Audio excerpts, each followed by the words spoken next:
Em 5 segundos, Hora da Verdade. Oferecimento...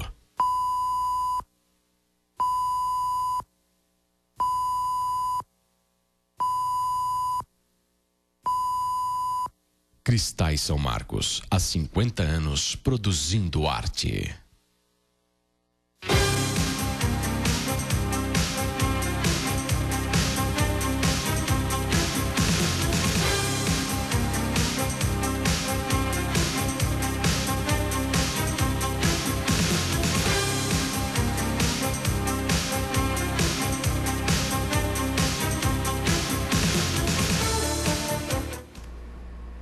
Boa noite.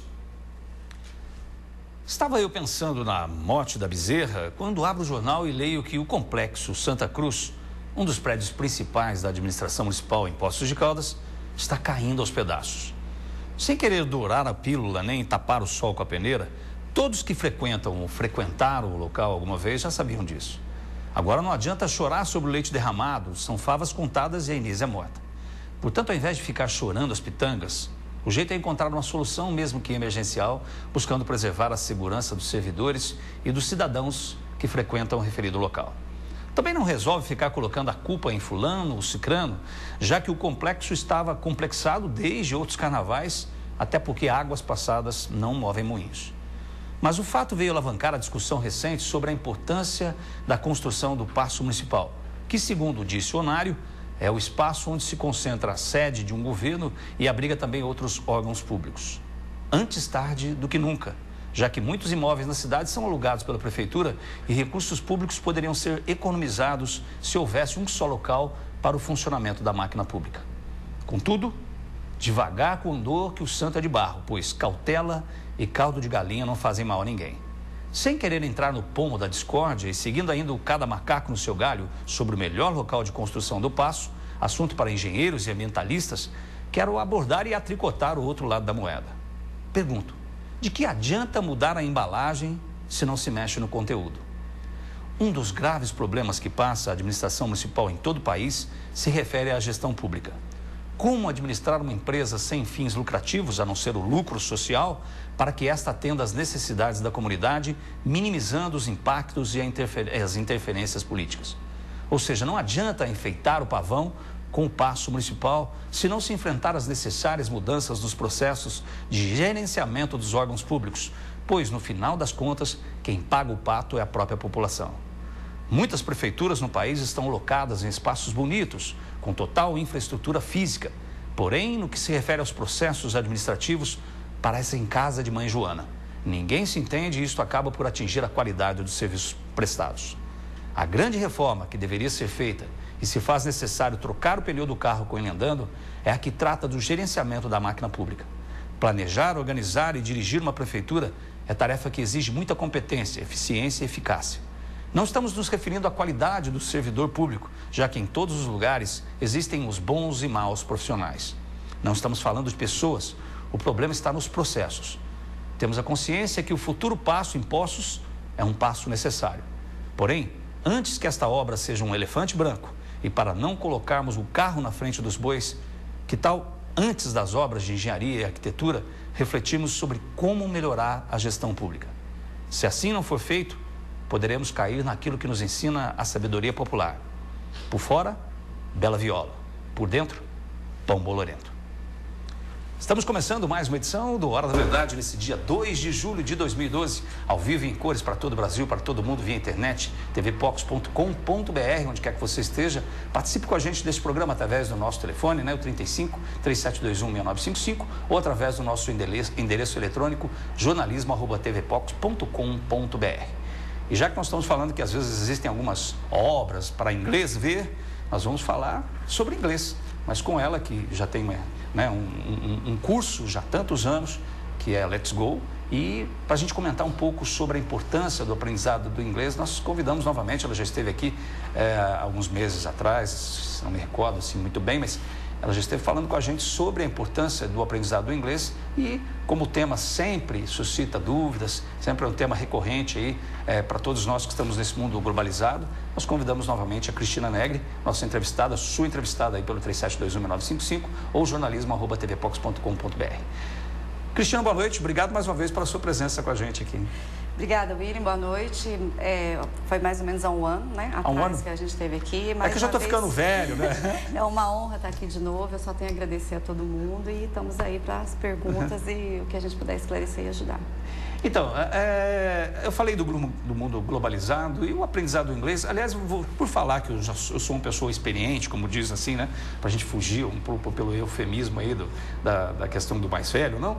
Mas na minha época, quando eu era criança, já se falava da importância do aprendizado do inglês. O que mudou? Você que tem um curso aí já há 15 anos, completando 15 anos nesse 2012, o que a gente poderia dizer é o seguinte, ó, há 15 anos atrás, aprender inglês era importante por isso. Hoje, 15 anos após, aprender inglês é mais importante por isso. Como fazer um paralelo aí entre o início, por exemplo, do curso e agora, por exemplo? Eu diria que, assim, há 30 anos atrás, fazer inglês, fazer balé, fazer natação, era mais ou menos, estava mais ou menos no mesmo nível de importância. Obviamente, o balé, o inglês, o esporte, tudo é muito importante, mas hoje em dia o inglês já não está mais nesse patamar de ser uma coisa extra, uma ocupação para o teu filho extra. Hoje é meio que obrigação, a gente tem que saber inglês mesmo. Até foi interessante, na outra vez que eu estive aqui, alguém comentou, mas você disse no ar que francês não é importante. Eu não disse que francês não é importante, eu disse que, na pergunta que me fizeram, fazer francês ou inglês primeiro? Eu disse que hoje o mercado nos exige sim o inglês primeiro, claro. E o que mudou é não só a questão de ter que fazer, mas para poder ter oportunidade, vida melhor. Hoje em dia, saber inglês é uma coisa que todo mundo tem que saber. E assim, não existe, na minha opinião, não existe ninguém que não saiba nada de inglês mais, né?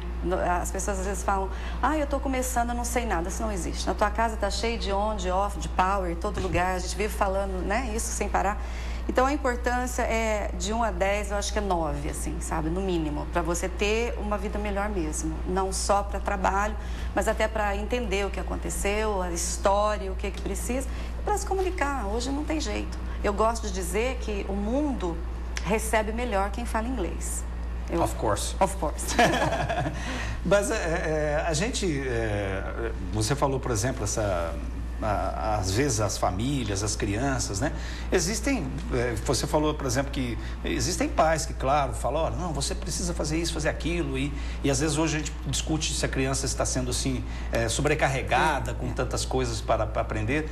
Na questão, por exemplo, do aprendizado do inglês, como é que uma mãe, um pai deve conduzir a criança para que ela não seja, assim, obrigada a fazer inglês? Como é que você vê isso? Olha, eu acho que ultimamente não existe muito mais essa coisa. A própria criança já se sente diferente se ela não souber, porque o amiguinho sabe que a internet está aí. Hoje a criança não quer um brinquedo, eles querem um iPad, né? E esse obrigar, eu acho que tudo que a gente faz que não está feliz não é legal. O que eu sugiro para os papais e as mamães quando eles vão para o inglês é tentar convidar para ver se gosta. E aí, do outro lado, nós, como profissionais, nós temos que descobrir como que essa criança aprende, se ela quer aprender mesmo. Porque qual que é a melhor idade para aprender inglês? Sempre, né? Então, assim, hoje ainda temos no Brasil um pouquinho de dificuldade, porque existem alguns pais que não concordam em colocar a criança ainda não alfabetizada. Tem alguns que concordam, a partir de 3 anos, você já tem técnica aí sem palavras para as crianças aprenderem. E uma coisa que a gente pede também para as mamães e os papais, o primeiro ano, principalmente, não cobrar a criança em casa. Como que fala tal coisa em inglês? E essa cobrança, a criança vai ter vontade de falar isso quando ela souber. Então, essa cobrança eu não gosto que tenha, eu acho que não é interessante. Mas obrigar, não sei se ainda existe, William. Ultimamente, eu não tenho visto, ao longo dos anos, eu não tenho visto isso, não. Existe aquele aluno que não gosta e nunca vai gostar. Mas ele já sabe o que ele precisa e ele acaba fazendo sem gostar muito mesmo. Agora, não tem jeito. Você falou da internet, que na verdade obriga as pessoas de alguma maneira a entender um pouco, todos os mecanismos quase de internet são em inglês, né? Sim, sim. E aí você acaba aprendendo até por uma questão de obrigatoriedade mesmo. Agora, essa inserção da internet e o aprendizado do inglês, como é que hoje a gente sabe que as crianças estão cada vez mais visuais, né? Cada vez mais a gente fala hoje da convergência digital, né? Como inserir essa tecnologia junto ao aprendizado do inglês? Sem perder o ser criança, o brincar, né? Existem alguns cursos que você já mantém aquela coisa tradicional de ter o livro, né? E ter o material de brincar das crianças menores e já vem com um CD para você trabalhar no computador.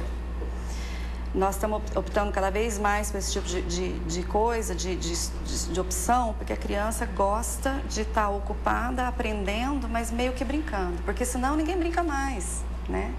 E assim, existem sites extremamente confiáveis, que traduções boas, e que as crianças acabam brincando e, detalhe, eles aprendem às vezes mais que a gente, porque eles nem sabem o que eles estão aprendendo. O negócio, ainda repito, é saber, o profissional saber como que aquela criança aprende, porque eu também não acredito que 5, 10 crianças diferentes aprendam com o mesmo material, com o mesmo livro. Eu acho que livro, material é uma coisa de suporte, eu acho que é apoio, vale mais da capacitação profissional mesmo, do professor. Agora, nas próprias escolas, hoje sempre, né, foi assim, talvez hoje com maior ênfase, o ensino do inglês já é também, já está fortalecido. Sim, nas escolas. Você acha que além do ensino na grade curricular, as pessoas deveriam optar também por fazer um curso à parte, ou como você entende isso? Quer dizer, a criança já tem o inglês na escola. Uhum. Ela poderia ampliar mais isso com um curso à parte? Como é que você vê essa questão? A questão da computação e do idioma?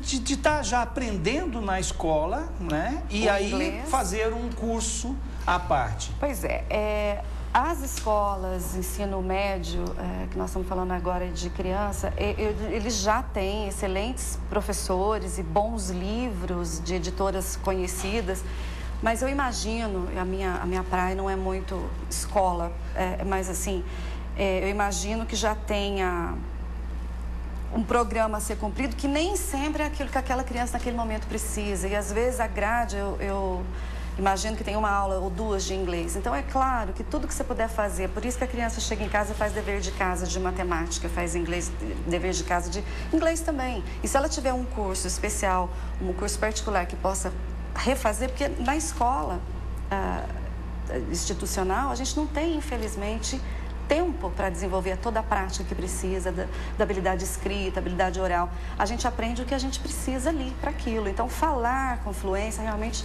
precisa de um curso extra, sim. É o que eu acho. Muito bem, e o Roberto, a primeira pessoa que ligou, você faça como o Roberto, né? Ligue pra gente pelo 3721-1955 ou participe via nosso endereço eletrônico jornalismo@tvpox.com.br. E o Roberto ligou pra gente, vou fechar esse bloco com a pergunta do Roberto, que é uma pergunta um pouco diferenciada aqui.